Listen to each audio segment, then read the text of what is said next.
minat dengan guru pembimbing Bapak Rusdi SPD atau biasa kami panggil dengan Pak Cudi.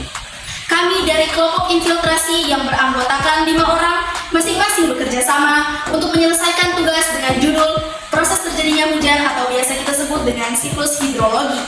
Sebelum kami masuk ke pembahasan lebih lanjut, izinkanlah kami memperkenalkan diri terlebih dahulu. Yang pertama saya sendiri atas nama Ibnatinela Adjani, selanjutnya ada Akbar Putra Aufa, berikutnya ada Rasya Cantika Jayanita Kumali, kemudian ada Sri Wahyuni, dan yang terakhir ada Marvel Aditya Peluru. Baiklah, sebelum kita memasuki ke pembahasan selanjutnya, apakah kalian tahu apa itu siklus hidrologi? Jadi, siklus hidrologi adalah salah satu bagian dari 4 bagian biogeokimia yang terjadi di bumi. Siklus hidrologi adalah siklus atau sirkulasi air yang berasal dari bumi, lalu akan menuju ke atmosfer, lalu akan kembali ke bumi. Nah, ini terjadi secara terus-menerus loh. Nah, karena bentuknya ini memutar dan berlangsung secara terus-menerus, inilah yang menyebabkan bagaimana air tidak pernah habis. Jadi, siklus hujan terbagi menjadi 3, yang diawali dengan siklus pertama yaitu siklus pendek. Nah, tahapan pertama dari siklus pendek adalah penguapan dari permukaan air laut yang disebabkan oleh sinar matahari atau disebut juga dengan evaporasi. Lalu, air laut yang menguap akan berubah menjadi partikel es yang sangat kecil. Partikel es tersebut akan berubah menjadi awan. Nah, tahapan ini disebut juga dengan kondensasi. Setelah itu, awan akan mencair disebabkan oleh awan tak bisa menahan suhu yang kian lama kian meningkat. Maka, turunlah hujan dari atmosfer ke permukaan bumi dalam bentuk air hujan. Proses ini disebut juga dengan presipitasi. Kemudian, jenis kedua dari siklus hidrologi yaitu siklus sedang. Siklus ini dimulai dari proses penguapan dari permukaan air yang disebut dengan evaporasi. Ada juga proses penguapan dari tumbuhan melalui stomata yang disebut dengan transpirasi. Dan ada juga proses penguapan dari tubuh hewan dan manusia yang disebut dengan respirasi. Adapun proses penggabungan antara evaporasi dan transpirasi yang disebut dengan evapotranspirasi. Penguapan air tersebut kemudian akan berubah menjadi partikel es yang sangat kecil. Partikel es tersebut kemudian akan berubah menjadi awan.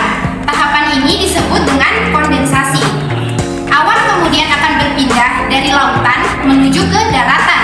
Proses perpindahan awan ini dinamakan dengan adveksi.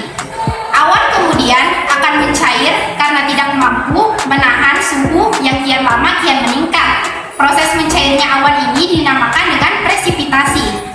Ada juga air hujan yang mengalir langsung ke tanah melalui berbagai saluran seperti got, sungai, danau, hingga samudra. Proses ini dinamakan dengan runoff.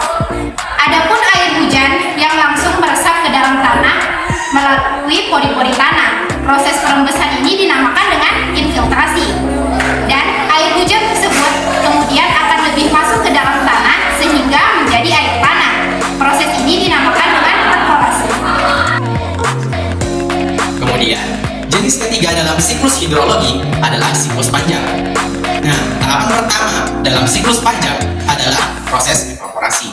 Proses evaporasi adalah penguapan air dari berbagai macam permukaan air, seperti dari laut, danau, sungai, dan sebagainya.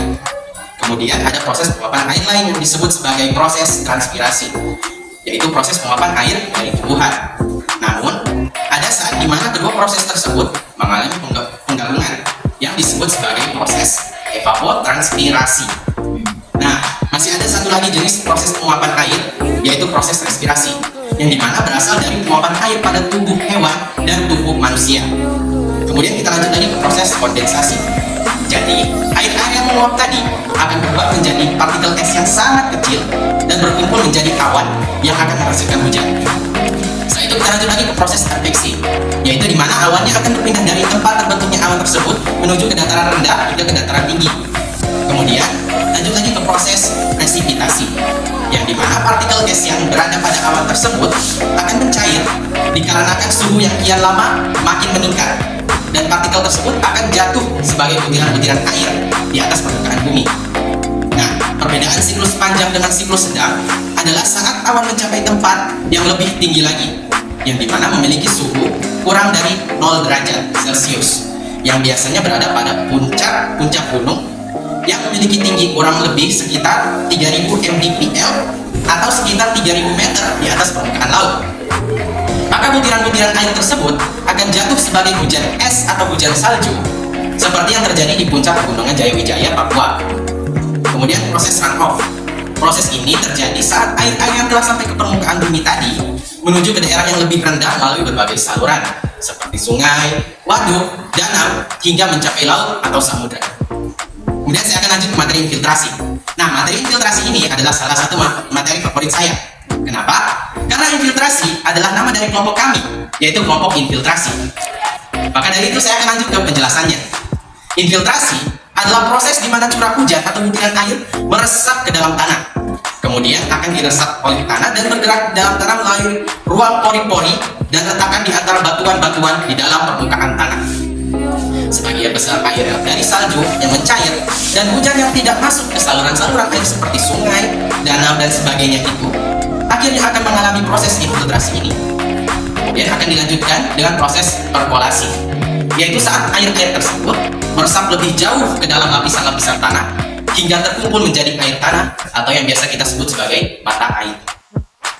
Terdapat beberapa faktor yang mempengaruhi proses terjadinya siklus hidrologi. Faktor-faktor ini biasanya disebut dengan faktor meteorologis seperti matahari, udara, air, kelembapan, suhu, tekanan udara, kecepatan angin, dan lain sebagainya. Di antara beberapa faktor tersebut, faktor sinar matahari lah yang merupakan faktor utama dalam proses terjadinya siklus hidrologi. Peran sinar matahari adalah mendorong daun air dengan cara menghasilkan panas berupa cahaya radiasi matahari yang menghasilkan penguapan. Penguapan inilah yang menghasilkan awan dari uap air yang berasal dari permukaan air yang disebut dengan evaporasi, dari tumbuhan yang disebut dengan transpirasi, dari tubuh manusia ataupun hewan yang disebut respirasi. Mampu menahan suhu yang kian lama kian meningkat, maka akan turun hujan dari Jangan di sini.